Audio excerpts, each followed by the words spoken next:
కూలీ రజనీకాంత్ అండ్ లోకేష్ కనకరాజ్ కాంబినేషన్లో వచ్చిన ఈ మొదటి సినిమా ఆడియన్స్లో భారీ ఎక్స్పెక్టేషన్ని పెంచింది.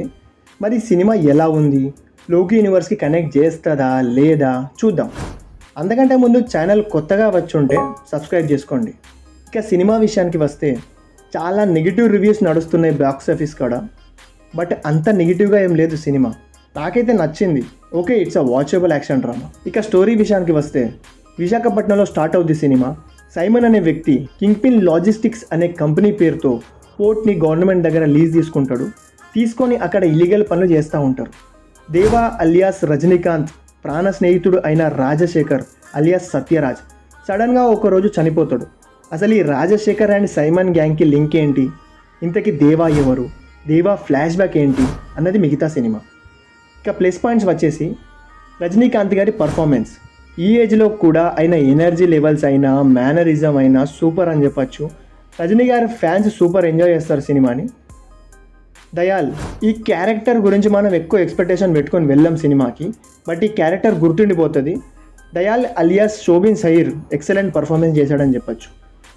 నాగార్జున గారి స్క్రీన్ ప్రెజెన్స్ బాగుంది, విలన్గా బాగా చేశారు. బట్ ఆయన ఇచ్చిన హైప్ ఈ సైమన్ క్యారెక్టర్కి అంత లేదు సినిమాలో. లోకి ఈ సైమన్ అండ్ దయాల్ క్యారెక్టర్ బ్యాలెన్స్గా చూపించారు, అది మంచిగా అనిపించింది. మంచి అటెంప్ట్ లోకేష్ కనకరాజ్ దగ్గర నుండి. మరీ విక్రమ్ అంత ఎక్స్పెక్ట్ చేయకండి, but it's a good attempt. Shruti Haasan performance బాగుంది, బట్ డబ్బింగ్ వేరే వాళ్ళు చెప్పుంటే బాగుండు. కన్నడ స్టార్ ఉప్పి క్యామియో బాగుంది. Aamir Khan cameo is expected, so అంతగా హైప్ అనిపించలేదు. మేబీ సీక్వెల్ తీస్తే అందులో అమీర్ ఖాన్ గారు మెయిన్ రోల్లో ఉండే ఛాన్స్ ఉంది.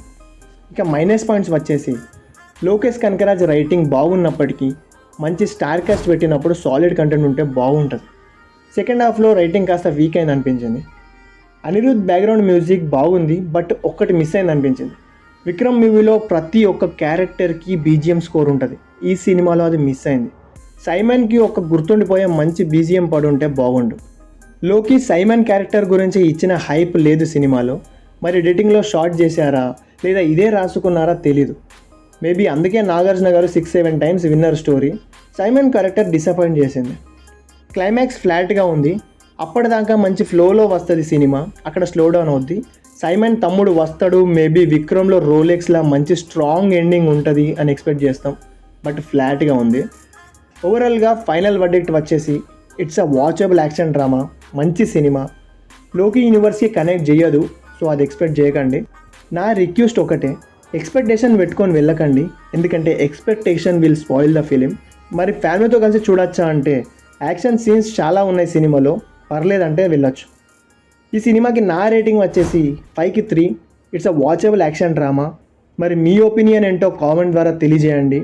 మళ్ళీ చెప్తున్నాను, ఎక్స్పెక్టేషన్ పెట్టుకొని వెళ్ళకండి, నెగిటివ్ రివ్యూస్ని అవాయిడ్ చేయండి. మంచి సినిమా. మళ్ళీ నెక్స్ట్ వీడియోలో నెక్స్ట్ రివ్యూతో మళ్ళీ కలుస్తాను. అంతవరకు సెలవు. Thank you for watching.